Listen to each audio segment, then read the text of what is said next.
ಮೊದಲಿಗೆ ಗುರುವಂದನೆಯನ್ನ ಮಾಡೋಣ. ಗುರುರ್ ಬ್ರಹ್ಮ ಗುರುರ್ ವಿಷ್ಣು ಗುರುರ್ದೇವೋ ಮಹೇಶ್ವರಃ ಗುರು ಸಾಕ್ಷಾತ್ ಪರಬ್ರಹ್ಮ ತಸ್ಮೈ ಶ್ರೀ ಗುರುವೇ ನಮಃ. ತಸ್ಮೈ ಶ್ರೀ ಗುರುವೇ ನಮಃ. ತಸ್ಮೈ ಶ್ರೀ ಗುರುವೇ ನಮಃ. ರೇಖಿ ಮಾತೆಗೆ ಧನ್ಯವಾದಗಳು. ಬ್ರಹ್ಮ ವಿಷ್ಣು ಮಹೇಶ್ವರಿಗೆ, ನವದುರ್ಗಿಯರಿಗೆ, ನಮ್ಮ ನಿಮ್ಮೆಲ್ಲರ ತಂದೆ ತಾಯಿಯರಿಗೆ, ಪರಿವಾರದವರಿಗೆ ಧನ್ಯವಾದಗಳು. ಎಲ್ಲ ಗುರುಗಳಿಗೆ, ಸದ್ಗುರುಗಳಿಗೆ, ಋಷಿ ಮುನಿಗಳಿಗೆ, ಸಾಧು ಸಂತರಿಗೆ ಧನ್ಯವಾದಗಳು. ಬ್ರಹ್ಮಾಂಡದಲ್ಲಿರುವಂತಹ ದಿವ್ಯ ಶಕ್ತಿಗಳಿಗೆ ಹಾಗೂ ನಮ್ಮ ಜೊತೆಯಲ್ಲಿರುವಂತಹ ದಿವ್ಯ ಶಕ್ತಿಗಳಿಗೆ ಧನ್ಯವಾದಗಳು. ಅವರ ಆಶೀರ್ವಾದ, ಕರುಣೆ, ಕೃಪೆ ಸದಾ ಯಾವಾಗಲೂ ನಮ್ಮೆಲ್ಲರ ಜೊತೆ ಹೀಗೆ ಇರಲಿ ಅಂತೇಳಿ ನಾವು ಪ್ರಾರ್ಥನೆಯನ್ನ ಮಾಡ್ಕೊಳ್ಳೋಣ.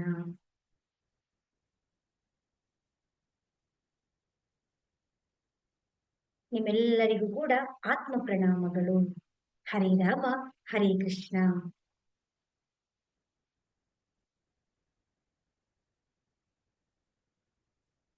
ಎಲ್ಲರಿಗೂ ಕೂಡ ನಾವು ಈ ದಿನದ 2ನೇ ಕ್ಲಾಸ್ಗೆ ರೇಖಿ ಲೆವೆಲ್ 1, 2ಕ್ಕೆ ನಾವು ಬಂದು ಸೇರಿದ್ದೇವೆ. ನಿಮ್ಮೆಲ್ಲರಿಗೂ ಕೂಡ ಮತ್ತೊಮ್ಮೆ ನಾನು ಆತ್ಮೀಯವಾದ ಸ್ವಾಗತವನ್ನು ಕೋರ್ತೇನೆ. ನಾವು ರೇಖಿ ಅಂತಂದ್ರೆ ಏನು, ರೇಖಿ ಇತಿಹಾಸ ಏನು, ರೇಖಿ ಹೇಗೆ ನಮ್ಮ ದೇಶಕ್ಕೆ ಬಂತು ಅನ್ನುವ ಒಂದು ಇತಿಹಾಸವನ್ನು ನಾವು ಸಂಪೂರ್ಣವಾಗಿ ನಾವು ತಿಳ್ಕೊಂಡಿದ್ದೀವಿ. ರೇಖಿಯಿಂದ ನಮ್ಗೆ ಏನೇನು ಉಪಯೋಗ ಆಗತ್ತೆ, ರೇಖಿ ಏನೆಲ್ಲ ಯಾರೆಲ್ಲ ಕಲಿಬಹುದು ಅನ್ನೋದನ್ನ ನಾವು ತಿಳ್ಕೊಂಡಿದ್ದೀವಿ. ಈ ದಿನದ ಕ್ಲಾಸ್ ಅಲ್ಲಿ ನಾವು ಏನು ಅಂತ ಹೇಳಿದ್ರೆ ಧ್ಯಾನವನ್ನ ನಾವು ಮಾಡ್ಬೇಕು. ಡಾಕ್ಟರ್ ಮಿಕಾವು ಉಸುಯಿ ಅವರು ಹೇಗೆ ಧ್ಯಾನವನ್ನ ಮಾಡಿದ್ರು, ಹೇಗೆ ಎಲ್ಲವನ್ನ ಅವರು ಕಂಡುಕೊಂಡ್ರು, ಹೇಗೆ ಅವರಲ್ಲಿ ಒಂದು ಜಾಗೃತಿ ಉಂಟಾಯಿತು, ಹಾಗೆ ನಾವು ಕೂಡ ಧ್ಯಾನವನ್ನ ಮಾಡ್ಬೇಕು. ಸಿಂಪಲ್ ಆಗಿ ಧ್ಯಾನ ಅಂತಂದ್ರೆ ಏನು, ಪ್ರಯತ್ನವನ್ನ ನಾವು ಏನೂ ಮಾಡಬಾರ್ದು, ತನಗೆ ತಾನೇ ಅದು ಘಟಿಸ್ಬೇಕು. ಅದನ್ನ ನಾವು ಧ್ಯಾನ ಮಾಡ್ಬೇಕು. ಬಲವಂತವಾಗಲ್ಲ, ನಮ್ಮ ಮನವನ್ನ ಹರಿಸೋದು ಧ್ಯಾನ ಅಲ್ಲ. ಹಾಗಾದ್ರೆ ಧ್ಯಾನ ಅಂತಂದ್ರೆ ಏನು ಅಂತ ಹೇಳಿದ್ರೆ ಜಸ್ಟ್ ನಮ್ಮ ಉಸಿರಿನಲ್ಲಿ ನಮ್ಮ ವಾಸವಾಗಿ ಉಂಟು.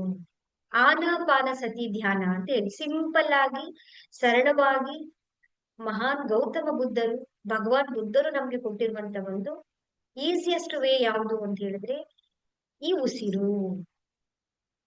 ಯಾಕೆ ಉಸಿರು ನೋಡಿ, ನಾವು ಈ ಭೂಮಿಗೆ ಬಂದಾಗ ಹುಟ್ಟಿದಾಗಿನಿಂದ ನಮ್ಮ ಜೊತೆಗಿರೋದು ಯಾವುದು, ಉಸಿರು. ಕೊನೆಯ ತನಕನೂ ಕೂಡ ನಮ್ಮ ಜೊತೆಗೆ ಇರುತ್ತೆ. ಪ್ರಾಣ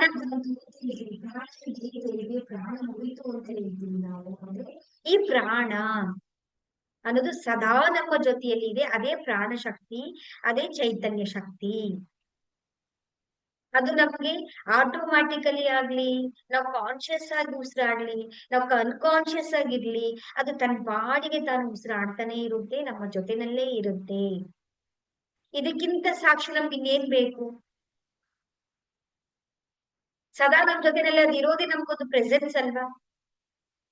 ಸೊ ಹಾಗಾಗಿ ನಾವೇನ್ ಮಾಡ್ತೀವಿ ಅಂತ ಹೇಳಿದ್ರೆ ಇದು ಒಂದು ಸರಳವಾದ ವಿಧಾನ. ನಮ್ಮ ಉಸಿರಿನ ಜೊತೆಗೆ ನಾವು ಇರೋದು. ಎಲ್ಲಿ ಉಸಿರನ್ನ ಗಮನಿಸ್ಬೇಕು, ನಮ್ಮ ಮೂಗಿನ ತುದಿಯಲ್ಲಿ ಉಸಿರು ಹೇಗೆ ಒಳಗಡೆ ಹೋಗ್ತಾ ಇದೆ, ಹೇಗೆ ಹೊರಗಡೆ ಬರ್ತಾ ಇದೆ ಅನ್ನೋದು ಮಾತ್ರ ನಾವು ನೋಡ್ಬೇಕು. ಉಸಿರಿನ ಜೊತೆಗೆ ನಾವು ವಾಸ, ಆ ವಾಸವನ್ನೇ ನಾವೇನಂತ ಹೇಳ್ತೀವಿ, ನಾವು ಧ್ಯಾನ ಅಂತ ಹೇಳ್ತೀವಿ. ಈ ಉಸಿರನ್ನ ಮಾಡ್ಬೇಕಾದ್ರೆ ಏನಾಗುತ್ತೆ ನಮ್ಗೆ, ಹೌದಲ್ವಾ? ಈ ಉಸಿರು ಏನ್ ಮಾಡುತ್ತೆ ಅಂತ ಹೇಳಿದ್ರೆ ನಮ್ಮ ಶರೀರವನ್ನ, ನಮ್ಮ ಮನಸ್ಸನ್ನ, ನಮ್ಮ ದೇಹವನ್ನ ಕನೆಕ್ಷನ್ ಮಾಡ್ಕೊಡುತ್ತೆ. ನಮ್ಮ ದೇಹ ಮನಸ್ಸಿನ ಜೊತೆಗೆ ಮೂರುಗಳ ಜೊತೆಗೆ ಉಸಿರು ಸೇತುವೆಯಾಗಿ ಮಾಡುತ್ತೆ. ಕನೆಕ್ಷನ್ ಬ್ರಿಡ್ಜ್ ಆಗಿ ನಮ್ಮ ಜೊತೆಗೆ ಅದು ನಿಂತ್ಕೊಳ್ಳೋದ್ರಿಂದ ಆ ಉಸಿರನ್ನ ನಾವ್ ಏನ್ ಮಾಡ್ಬೇಕು, ನೋಡ್ತಾ ಬರ್ಬೇಕು. ಆ ಆಲೋಚನೆಗಳು ಬರುತ್ತೆ. ಬರ್ತಾ ಇದ್ದಾವೆ ಅಂತ ಹೇಳಿದ್ರೆ ನೀವು ಸರಿಯಾದ ದಾರಿನಲ್ಲಿ ಇದ್ದೀರಾ. ಆಲೋಚನೆಗಳು ಬರಬಾರ್ದು ಬರಬಾರ್ದು ಬರಬಾರ್ದು ಅಲ್ಲ. ಬರ್ತಾ ಇದೆ ಅಂದ್ರೆ ನೀವು ಸರಿಯಾದ ದಾರಿನಲ್ಲಿ ಇದ್ದೀರಾ. ಮತ್ತೆ ಮತ್ತೆ ಮರಳಿ ನೀವು ಈ ಉಸಿರಿಗೆ ನೀವು ಮತ್ತೆ ವಾಪಸ್ ಬರ್ಬೇಕು. ಆಲೋಚನೆ ಬರುತ್ತೆ, ಮತ್ತೆ ವಾಪಸ್ ಬರ್ಬೇಕು. ಆಲೋಚನೆಗಳು ಬರುತ್ತೆ, ಮತ್ತೆ ವಾಪಸ್ ಬರ್ಬೇಕು. ಈ ಶೂನ್ಯದ ಸ್ಥಿತಿಗೆ ನೀವು ತಲುಪಬೇಕಲ್ವಾ? ಅಲ್ಲಿಯವರೆಗೂ ಕೂಡ ನಾವು ಆ ಶೂನ್ಯದ ಸ್ಥಿತಿಯನ್ನ ನಾವು ಜಾಸ್ತಿ ಮಾಡ್ಕೊಳ್ಳೋದೇ ಧ್ಯಾನ. ಒಂದು ಉಸಿರು ಒಳಗಡೆ ಬರುತ್ತೆ, ಮತ್ತೊಂದು ಉಸಿರು ಹೊರಗಡೆ ಹೋಗುತ್ತೆ. ಆ ನಡುವೆ ಇರುವಂತ ಗ್ಯಾಪ್, ಒಂದು ಆಲೋಚನೆ ಬರುತ್ತೆ, ಆಲೋಚನೆಯ ಕೊನೆ ಮತ್ತೊಂದು ಆಲೋಚನೆಯ ಪ್ರಾರಂಭದ ನಡುವೆ ಒಂದು ಸಣ್ಣ ಗ್ಯಾಪ್ ಇದೆ ನೋಡಿ. ಆ ಗ್ಯಾಪ್ ಏನಾಗ್ಬೇಕು, ನಮ್ಗೆ ದೊಡ್ಡದಾಗ್ತಾ ಇರುತ್ತೆ. ಅಂದ್ರೆ ಆ ಶೂನ್ಯದ ಸ್ಥಿತಿಗೆ ನಾವು ತಲುಪಬೇಕು. ಅದು ನಿರಂತರವಾಗಿ ನಾವು ಅಭ್ಯಾಸವನ್ನ ಮಾಡ್ಬೇಕು. ಈ ಧ್ಯಾನವನ್ನ ಮಾಡ್ಬೇಕಾದ್ರೆ ನಾವೇನ್ ಮಾಡ್ತೀವಿ? ಅಯ್ಯೋ ನನಗೆ ಮನ್ಸಿಲ್ಲ ಅಲ್ವಾ, ಇವತ್ ಮಾಡೋಕ್ಕಾಗಲ್ಲ, ನಾಳೆ ಮಾಡೋಣ, ನೆಂಟ್ರು ಬಂದ್ಬಿಟ್ಟಿದ್ದಾರೆ, ಇವತ್ ಮೇಲೆ ಯಾರೋ ಗೆಸ್ಟ್ ಬಂದ್ಬಿಟ್ಟಿದ್ದಾರೆ. ಇದೆಲ್ಲ ನೆಪಗಳು ಹೇಳುವ ಹಾಗಿಲ್ಲ. ಈ ನೆಪಗಳು ಏನು ಅಂದ್ರೆ ನಿಮ್ಮನ್ನ ಶತ್ರುಗಳು ಇವರೆಲ್ಲ.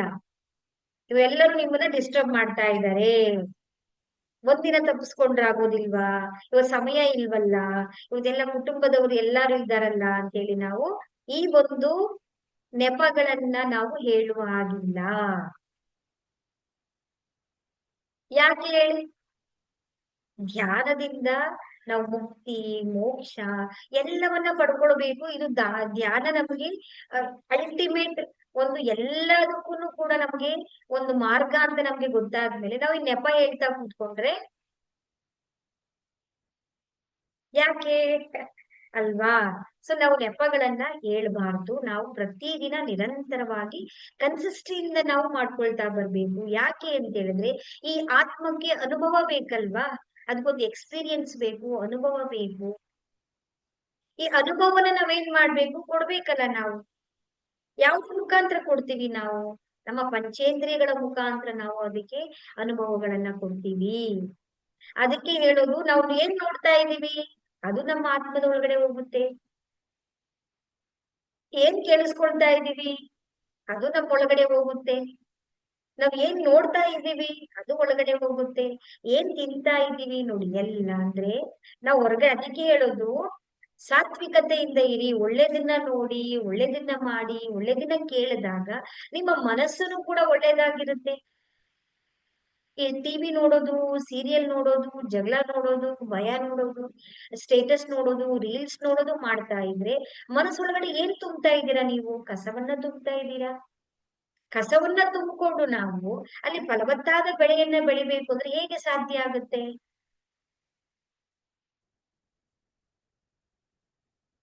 ಅಲ್ವಾ?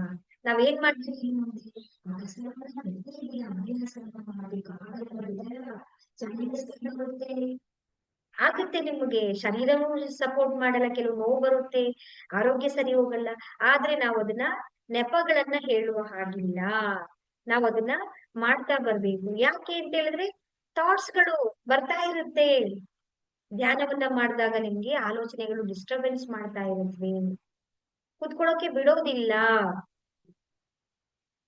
ಅದು ನಾವೇನ್ ಮಾಡ್ಬೇಕು? ಇದನ್ನೇ ನಾವು ಗೆಲ್ಬೇಕಾಗಿರೋದು.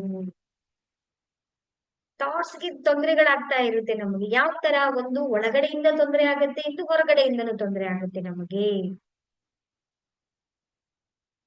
ಸೊ ಒಳಗಡೆ ಅಂತಂದ್ರೆ ಏನು? ನಮ್ಗೆ ಭಾವನೆಗಳು, ಆಲೋಚನೆಗಳು, ನಮ್ಗೆ ಶರೀರ ಬಿಡೋದಿಲ್ಲ, ಕೈ ಕೈ ನೋವುತ್ತೆ, ಕಾಲ್ ನೋವು ಬರುತ್ತೆ, ಬೆನ್ನು ನೋವು ಬರುತ್ತೆ. ಧ್ಯಾನ ಮಾಡಕ್ಕೆ ಶುರು ಮಾಡಿದಾಗ ಪ್ರಾಬ್ಲಮ್ಗಳು ಜಾಸ್ತಿ ಆಗುತ್ತೆ ಅಂತ ಅನ್ಸುತ್ತೆ ನಮ್ಗೆ. ನೋಡಿ, ಅದು ಡಿಸ್ಟರ್ಬೆನ್ಸ್ ನಿಮ್ಗೆ ಅಡೆತಡೆಗಳು ಮಾಡ್ತಾ ಇದೆ. ಸಾಧನೆಯನ್ನ ಮಾಡ್ಬಿಟ್ರೆ ನೀವು ಗಳಿಸ್ಕೊಂಡ್ಬಿಡ್ತೀವಲ್ವಾ ನಾವು. ಔಟರ್ ಅಂತಂದ್ರೆ ಏನು? ಶಬ್ದಗಳಾಗಿರ್ಬೋದು, ದೇಹ ನಿಮ್ಗೆ ಹಿಂದೆ ಮುಂದೆ ಹೋಗೋದು, ಡಿಸ್ಟರ್ಬೆನ್ಸ್ ಗಳಾಗುವಂಥದ್ದು ಇದೆಲ್ಲ ಇರುತ್ತೆ. ಆದ್ರೆ ಇವುಗಳು ಯಾವುದನ್ನು ನಾವು ಗಮನಿಸದೆ ನಾವು ಧ್ಯಾನವನ್ನ ಮಾಡ್ತಾ ಒಳಗಡೆ ನಾವು ನೋಡ್ತಾ ಇರ್ಬೇಕು. ಎಷ್ಟು ನಾವು ನಿರಂತರವಾಗಿ consistency ಆಗಿ ನಾವು ಮಾಡ್ತೀವೋ ಆ ಅದೇ ನಮಗೆ ಧ್ಯಾನಕ್ಕೆ ಮತ್ತೆ ಮತ್ತೆ ವಾಪಸ್ ಬರ್ಬೇಕು ನಾವು. ಇದನ್ನೇ ಧ್ಯಾನ ಅಂತ ಹೇಳಿ ನಾವು ಹೇಳ್ತೀವಿ. ಸೊ ನೀವೇನ್ ಮಾಡ್ಬೇಕು? ನಮ್ಮ ಪ್ರತಿನಿತ್ಯದಲ್ಲಿ ನಾವ್ ಏನ್ ಮಾಡ್ಬೇಕು? ಕೂತ್ಕೊಂಡಾಗ ನನಗೆ ಕೋಪ ಬರುತ್ತೆ, ದ್ವೇಷ ಬರುತ್ತೆ, ಕೆಲವೊಮ್ಮೆ ನಾವು ಕೋಪ ಮನೆಯಲ್ಲಿ ಜಗಳ ಮಾಡ್ಕೊಳ್ತೀವಿ, ಅವಾಗೆಲ್ಲ ಮಾಡ್ಬೇಕಾದ ಸನ್ನಿವೇಶಗಳು ಬಂದ್ಬಿಡುತ್ತೆ. ಅದು ಸಂದರ್ಭದಲ್ಲಿ ಆಗೋಗ್ಬಿಡುತ್ತೆ, ಆಗಬಾರ್ದು. ಆಗೋಕ್ಕಿಂತ ಮುಂಚೆ ಸ್ವಲ್ಪ ನಾವು ತಾಳ್ಮೆನ ತಗೊಳ್ಬೇಕು. ಬೈ ಚಾನ್ಸ್ ಆಯ್ತು ಅಂದಾಗ ನಿಮ್ಗೆ ದುಃಖ ಬರ್ತಾ ಇದೆ, ಕೂತ್ಕೊಂಡಾಗ ನಿಮ್ಗೆ ಆಲೋಚನೆಗಳು ಬರ್ತಾ ಇದೆ ಅಂದ್ರೆ ನೀವೇನ್ ಮಾಡ್ಬೇಕು? ಸಿಂಪಲ್ ಟೆಕ್ನಿಕ್ ಏನು ಅಂದ್ರೆ, ಅದ್ ಬಂತ ಅದ್ ಆಲೋಚನೆಯನ್ನ ನೋಡಿ ಮತ್ತೆ ಉಸಿರನ್ನ ಒಳಗಡೆ ತಗೊಳ್ಳಿ, ಮತ್ತೆ ಉಸಿರನ್ನ ಬಿಡಿ, ಉಸಿರಿನ ಕಡೆಗೆ ಬನ್ನಿ. ಒಂದು ಪಾಸ್ ಕೊಡಿ, 1 ಸೆಕೆಂಡ್, 2 ಸೆಕೆಂಡ್, 3 ಸೆಕೆಂಡ್ ಪಾಸ್. ಮತ್ತೆ ಉಸಿರನ್ನ ನೋಡಿ. ಅಡಿಗೆ ಮಾಡ್ತಾ ಇದ್ದೀರಾ, ಅವಾಗ ಆಲೋಚನೆಗಳು ಬರುತ್ತಾ? ಕೂತ್ಕೊಂಡಿದ್ದಾಗ ಆಲೋಚನೆಗಳು ಬರುತ್ತಾ? ಅಥವಾ ನಿಮ್ಗೆ ಏನೇ ಇದ್ರು ಒಳಗಡೆ ದುಃಖ ಬರ್ತಾ ಇದೆಯಾ? ನೋಡಿ, ಒಳಗಡೆ ಏನಾಗ್ತಾ ಇದೆ ನೋಡಿ ಅದನ್ನ. ಮತ್ತೆ ಉಸಿರಿನ ಕಡೆಗೆ ಬರಬೇಕು. ಇದನ್ನ ನಿರಂತರವಾಗಿ ನಾವು ಪ್ರಾಕ್ಟೀಸ್ ಮಾಡ್ತಾ ಬರ್ಬೇಕು. ಏನ್ ಮಾಡ್ಬೇಕು? ಆಲೋಚನೆಗಳು ಬಂದಾಗ ಆಲೋಚನೆಗಳು ಹಿಂದೆ ಹೋಗ್ಬಾರ್ದು. ನಾವು ನಮ್ಗೆ ಇಷ್ಟವಾದಂತ ಕೆಲಸವನ್ನ ನಾವು ಮಾಡ್ಬೇಕು. ಅಡಿಗೆ ಮಾಡ್ತಾ ಇದ್ದೀರಾ, ಸಂಪೂರ್ಣವಾಗಿ ಅಡಿಗೆ ಮಾಡಿ. ಬಟ್ಟೆ ಒಗಿತಾ ಇದ್ದೀರಾ, ಸಂಪೂರ್ಣವಾಗಿ ಬಟ್ಟೆ ಒಗಿ ಮಾಡಿ. ಕೆಲಸ ಮಾಡ್ತಾ ಇದ್ದೀರಾ, ಸಂಪೂರ್ಣವಾಗಿ ಕೆಲಸ ಮಾಡಿ. ಬರುತ್ತಲ್ವಾ ಆಲೋಚನೆಗಳು ಅವಾಗ? ಏನ್ ಮಾಡುತ್ತೆ ಆಲೋಚನೆಗಳು? ನಮ್ಮ ಭೂತ ಕಾಲಕ್ಕೆ ಕರ್ಕೊಂಡು ಹೋಗುತ್ತೆ, ಭವಿಷ್ಯತ್ ಕಾಲಕ್ಕೆ ಕರ್ಕೊಂಡು ಹೋಗುತ್ತೆ. ಇಲ್ಲಾಂದ್ರೆ ನಮ್ಗೆ ರ್ಯಾಂಡಮ್ ಥಾಟ್ಸ್ ಮತ್ತೆ ಮತ್ತೆ ರಿಪೀಟ್ ಆಗ್ತಾ ಇರುತ್ತೆ. ಅವ್ ಆಗ್ತಾ ಇರ್ಲಿ ಅದ್ರ ಪಾಡಿಗೆ ನಾವ್ ಏನ್ ಮಾಡ್ಬೇಕು? ಮತ್ತೆ ಮತ್ತೆ ಮತ್ತೆ ನಾವು ವಾಪಸ್ಸು ನಾವು ಮರಳಿ ಧ್ಯಾನಕ್ಕೆ ಬರ್ತಾ ಇರ್ಬೇಕು. ಇದನ್ನ ನಿರಂತರವಾಗಿ ನಾವು ಅಭ್ಯಾಸ ಮಾಡ್ಬೇಕು. ಇದು ಒಂದು ಚಾಲೆಂಜ್ ಆಯ್ತು. ಸೆಕೆಂಡ್ ಒನ್ ಏನು ಅಂದ್ರೆ, ಬೆಳಿಗ್ಗೆ ಎದ್ದ ತಕ್ಷಣ ನಾವೇನ್ ಮಾಡ್ತೀವಿ? ಪೃಥ್ವಿ ಮೇಲೆ ಕಾಲನ್ನ ಇಡ್ತೀವಿ. ಕಾಲನ್ನ ಇಟ್ಟಿದಾದ ನಂತರ ನಾವೇನ್ ಮಾಡ್ಬೇಕು? 5 ನಿಮಿಷ 10 ನಿಮಿಷ ಸಾಮಾನ್ಯವಾಗಿ ನಿಧಾನವಾಗಿ ಉಸಿರಿನ ಕಡೆಗೆ ಬನ್ನಿ. 5 ನಿಮಿಷ 10 ನಿಮಿಷ ಎಷ್ಟು ಹೊತ್ತಾಗುತ್ತೋ ನಿಮ್ಗೆ ಅನುಕೂಲ ಆದ ಹಾಗೆ ನೀವು ಆ ಧ್ಯಾನವನ್ನ ನೀವು ಮಾಡ್ತಾ ಬನ್ನಿ. ಸಮಯಕ್ಕೆ ಅನುಗುಣವಾಗಿ ನೀವು ನೋಡ್ಕೊಂಡು ನೀವು ಧ್ಯಾನವನ್ನ ನಾವು ಮಾಡ್ತಾನೆ ಇರ್ಬೇಕಾಗತ್ತೆ. ಧ್ಯಾನವನ್ನ ಮಾಡಿದಾಗ ಏನಾಗತ್ತೆ ನಮಗೆ? ಏನೆಲ್ಲ ಪರಿವರ್ತನೆಗಳಾಗತ್ತೆ ಅಂತ ಹೇಳಿದ್ರೆ, ಅದು ಒಂದು ಮಾತಲ್ಲಿ ನಾವು ಹೇಳೋಕ್ಕಾಗೋದಿಲ್ಲ. ಸೊ ಧ್ಯಾನ ಏನ್ ಮಾಡತ್ತೆ ಅಂದ್ರೆ, ನಾವು ಯಾವಾಗ ಧ್ಯಾನಕ್ಕೆ ನಾವು ಕೂತ್ಕೊಳ್ತೀವೋ ನಮ್ಮ ಆಲೋಚನೆಗಳೆಲ್ಲ ನಿಲ್ತಾ ಬರುತ್ತೋ, ಕಡಿಮೆ ಆಗ್ತಾ ಬರುತ್ತೋ, ಆ ವಿಶ್ವ ಚೈತನ್ಯದ ಶಕ್ತಿಯ ಪ್ರಾಣ ಶಕ್ತಿ, ಅದ್ ಆ ದೈವಿಕ ಚೈತನ್ಯದ ಶಕ್ತಿ ನಮ್ಮ ಒಳಗಡೆ ಬರುತ್ತೆ. ನಾವು ರಿಸೀವ್ ಮಾಡ್ಕೊಳ್ತೀವಿ. ಸೊ ಎಲ್ಲಿ ಬರುತ್ತೆ? ನಮ್ಮ ಶರೀರದಲ್ಲಿ ಫಿಸಿಕಲ್ ಬಾಡಿ ಅಲ್ಲ.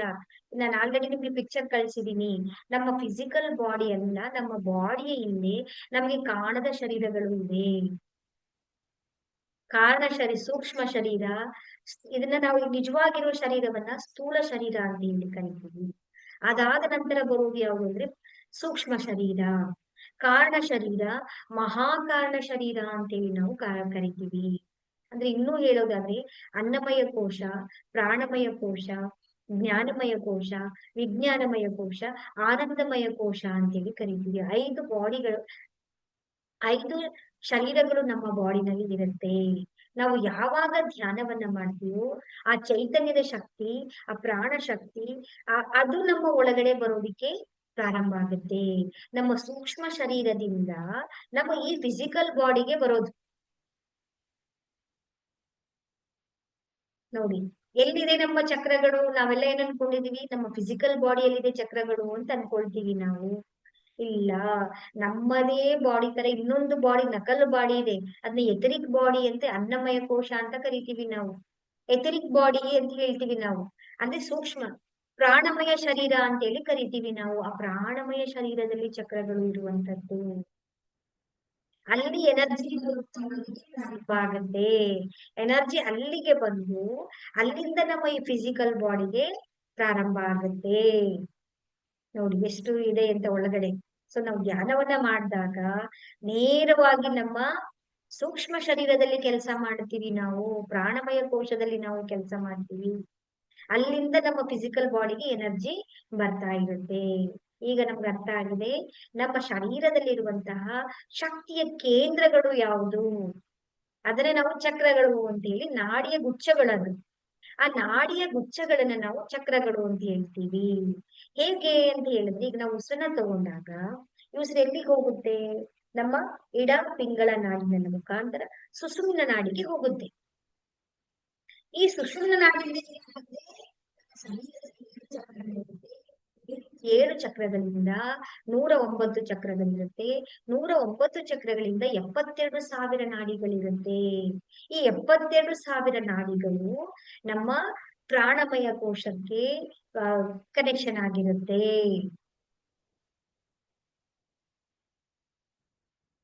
ನೋಡಿ, ಅದು ನಾನು ನಿಮ್ಗೆ ಆ ಪಿಕ್ಚರ್ ಅನ್ನ ನಾನು ನಿಮ್ಗೆ ಶೇರ್ ಮಾಡ್ತೀನಿ.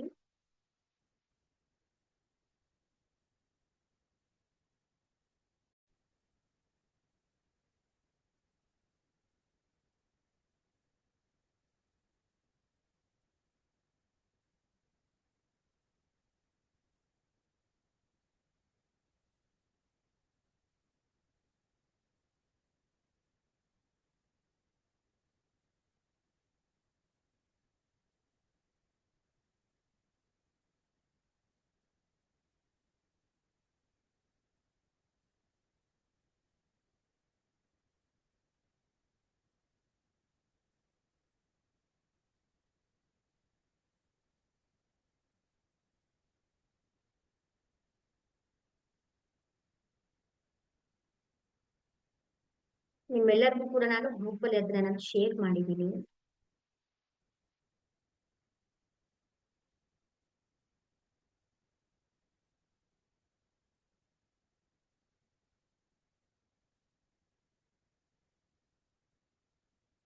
ನೋಡಿ, ಕಾಣಿಸ್ತಾ ಇದೆ ನಿಮ್ಮೆಲ್ಲರಿಗೂ?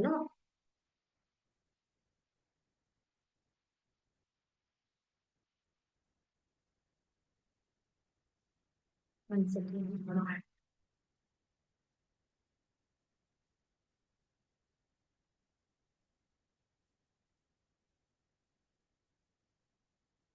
ಕಾಣಿಸ್ತಾ ಇದೆ ಇವಾಗ ನೋಡಿ.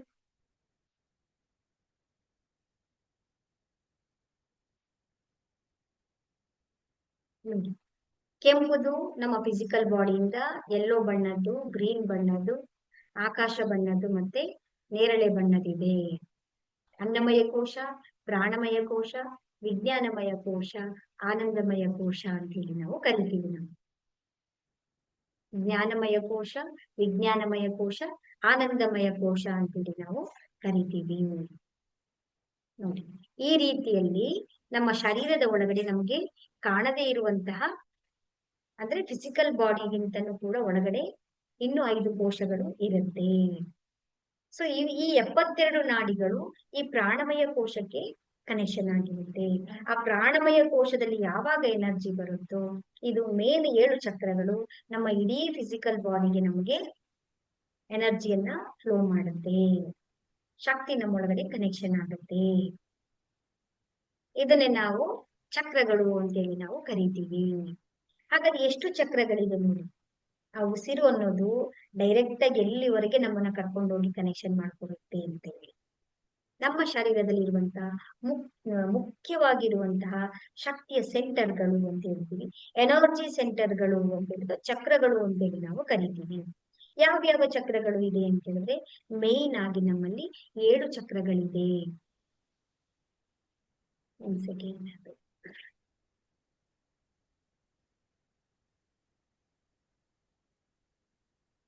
ಯಾವ ಚಕ್ರಗಳು ಅಂತೇಳಿ ನಾನು ನಿಮ್ಗೆ ಇವಾಗ ತೋರಿಸ್ತೇನೆ.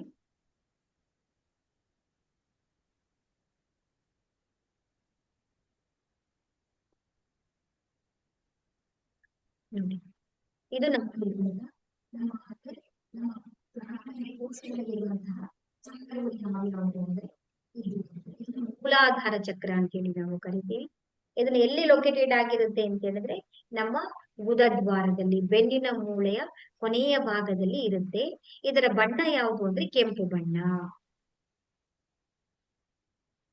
ನೋಡ್ಕೊಳ್ಳಿ ಅದನ್ನ. ಚಿತ್ರ ಎಲ್ಲಿ ಯಾವ ಪ್ಲೇಸ್ ಅಲ್ಲಿ ಅದು ಲೊಕೇಟ್ ಆಗುತ್ತೆ ಅನ್ನೋದು ತುಂಬಾ ಇಂಪಾರ್ಟೆನ್ಸ್ ಆಗುತ್ತೆ. ಅದನ್ನ ನೀವು ಕೇಳಿಸ್ಕೊಳ್ಳಿ. ನೋಟ್ಸ್ ನಲ್ಲಿ ಬೇಕಾದ್ರೆ ನೀವು ನಿಧಾನವಾಗಿ ರೆಕಾರ್ಡಿಂಗ್ ಗ್ರೂಪ್ ಅಲ್ಲಿ ಕೊಡ್ತೇನೆ, ನಾನು ಬರ್ಕೊಳ್ಳೋರಂತ. ಆಯ್ತಲ್ಲ?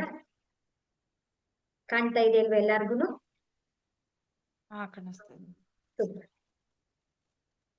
ಎರಡನೇದು ಯಾವುದು ಅಂತ ಹೇಳಿದ್ರೆ ಸ್ವಾದಿಷ್ಠಾನ ಚಕ್ರ.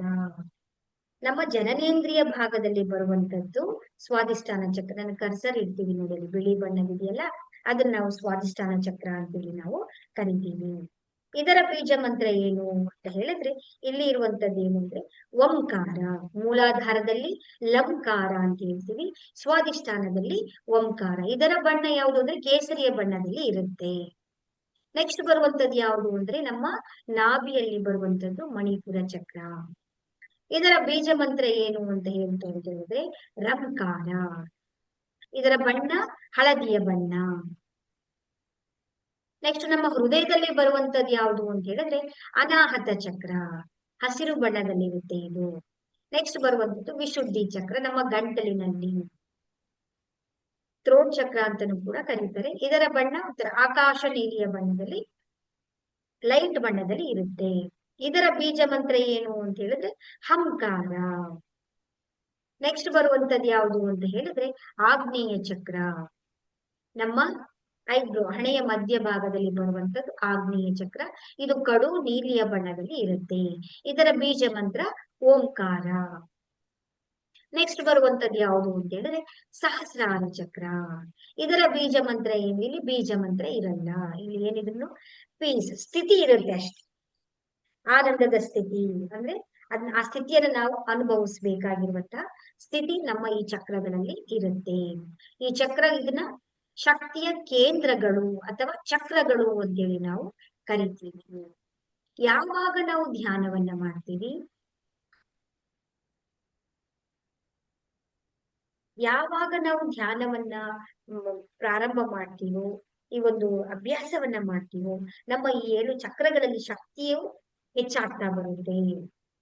ನಮ್ಮ ಎನರ್ಜಿ ಲೆವೆಲ್ ಏನಾಗ್ತಾ ಇರುತ್ತೆ, ಜಾಸ್ತಿ ಆಗ್ತಾ ಬರುತ್ತೆ. ಎನರ್ಜಿ ಜಾಸ್ತಿ ಆಗ್ತಾ ಇದ್ದಾಗ ಏನಾಗುತ್ತೆ, ನಮ್ಮ ಒಂದು ಆತ್ಮಮಂಡಲ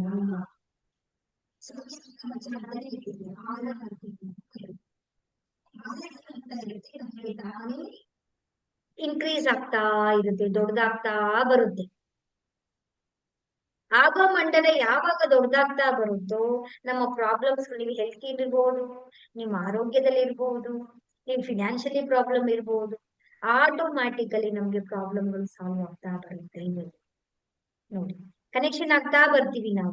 ನಮ್ಮ ಆರ ಲೆವೆಲ್ ಎಷ್ಟು ಚೆನ್ನಾಗಿ ಆಗ್ತಾ ಬಂತು ಅಂದ್ರೆ, ನಮ್ಮ ಎನರ್ಜಿ ನಾವು ಎಷ್ಟು ಚೆನ್ನಾಗಿ ಅದನ್ನ ಪಾಸಿಟಿವ್ ಆಗಿ ನಾವು ಮಾಡ್ಕೊಳ್ತಾ ಬರ್ತೀವಿ, ಅದು ಎಷ್ಟು ಚೆನ್ನಾಗಿ ಶಕ್ತಿಯನ್ನು ನಾವು ಜಾಸ್ತಿ ಮಾಡ್ಕೊಳ್ತಾ ಬರ್ತೀವೋ, ಆವಾಗ ನಮ್ಮ ಸಮಸ್ಯೆಗಳೆಲ್ಲವೂ ಕೂಡ ನಿಧಾನವಾಗಿ ನಿಧಾನವಾಗಿ ನಮ್ಗೆ ಅದು ನಮ್ಮ ಅರಿವಿಗೆ ಗೊತ್ತಾಗ್ತಾ ಬರುತ್ತೆ. ನಮ್ಗೆ ಯಾವ ರೀತಿ ನಾನು ಮಾಡ್ಬೇಕು, ಏನ್ರಿ ಯಾವ ಸ್ಟೆಪ್ಗಳನ್ನ ನಾನು ತಗೊಳ್ಬೇಕು ಅನ್ನೋದು ಪ್ರತಿಯೊಂದು ಕೂಡ ನಮ್ಗೆ ದಾರಿ ಓಪನ್ ಆಗೋದಕ್ಕೆ ಪ್ರಾರಂಭ ಆಗುತ್ತೆ.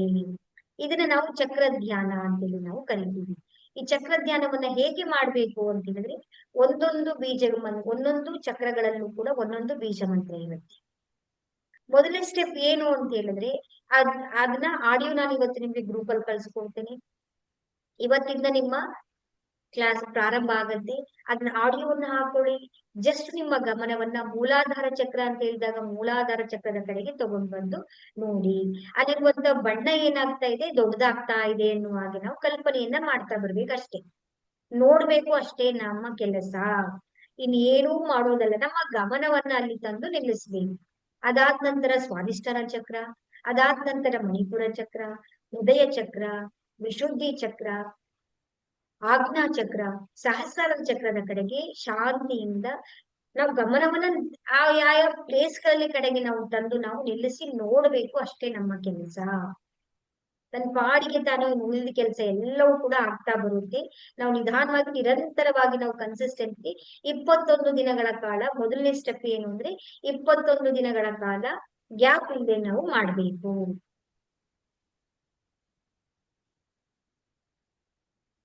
ಅವಾಗ ಆಲೋಚನೆಗಳು ಬರ್ತಾ ಇದೆಯಾ, ನಿಮ್ಗೆ ಡಿಸ್ಟರ್ಬೆನ್ಸ್ ಆಗುತ್ತಾ, ಬಾಡಿ ಪೇನ್ ಆಗುತ್ತೆ, ಏನೇ ಆದ್ರೂ ತಲೆ ಕೆಡಿಸ್ಕೊಳ್ಬೇಡಿ. ಮತ್ತೆ ನೀವು ಉಸಿರು ಕಡೆಗೆ ಬನ್ನಿ, ಮತ್ತೆ ನಿಮ್ಮ ಗಮನವನ್ನ ಉಸಿರು ಕಡೆಗೆ ತಗೊಂಡು ಬನ್ನಿ, ನೀವು ಧ್ಯಾನವನ್ನ ಪ್ರಾರಂಭವನ್ನ ಮಾಡಿ. ಇದು ನಿಮಗೆ ಮೊದಲನೇ ಸ್ಟೆಪ್ಪು. ಈ ರೀತಿಯಲ್ಲಿ ನಾವ್ ಏನ್ ಮಾಡ್ಬೇಕು, ಇದನ್ನ ನಾವು ಧ್ಯಾನವನ್ನ ಅಭ್ಯಾಸವನ್ನ ಮಾಡ್ಕೊಳ್ತಾ ಬರ್ಬೇಕಾಗತ್ತೆ. ಇದಾದ ನಂತರ ಚಕ್ರಗಳ ಬಗ್ಗೆ ನಾವು ಡಿಸ್ಕಸ್ ಮಾಡೋಣ. ಒಂದೊಂದು ಚಕ್ರದ ಬಗ್ಗೆ ನಾವು ನೋಡ್ಕೊಳ್ತಾ ಬರೋಣ. ಮೊದಲನೇದು ಯಾವುದು ನಮಗೆ ಬರುವಂತದ್ದು,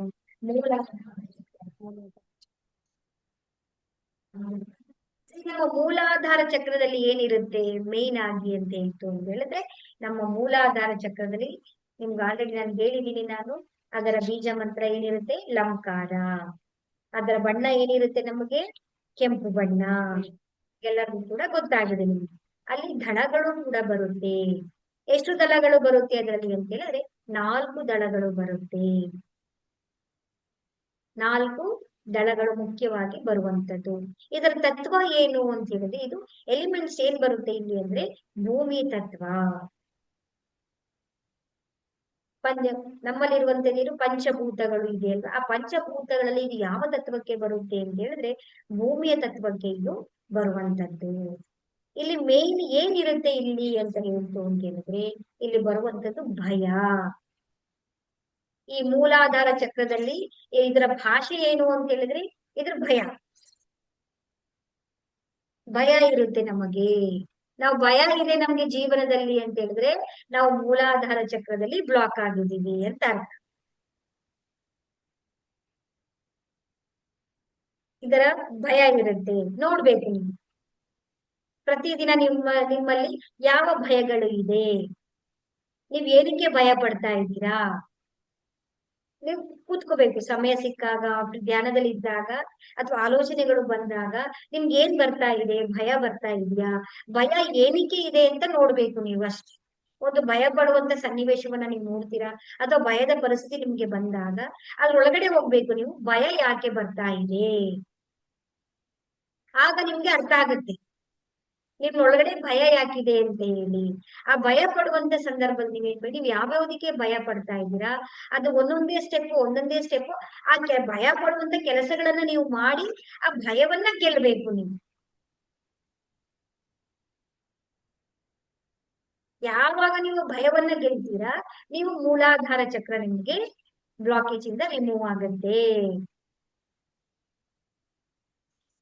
ಸೊ ಇಲ್ಲಿ ಮೂಲಾಧಾರ ಚಕ್ರ ಬ್ಯಾಲೆನ್ಸ್ ಇದ್ದಾಗ ಏನಾಗುತ್ತೆ ನಮ್ಗೆ, ನಮ್ಮಲ್ಲಿ ಭದ್ರತೆ ಇರುತ್ತೆ, ಸ್ಥಿರತೆ ಇರುತ್ತೆ, ಶಕ್ತಿ ಇರುತ್ತೆ, ಉಲ್ಲಾಸ ಉತ್ಸಾಹವಿರುತ್ತೆ ನಮಗೆ.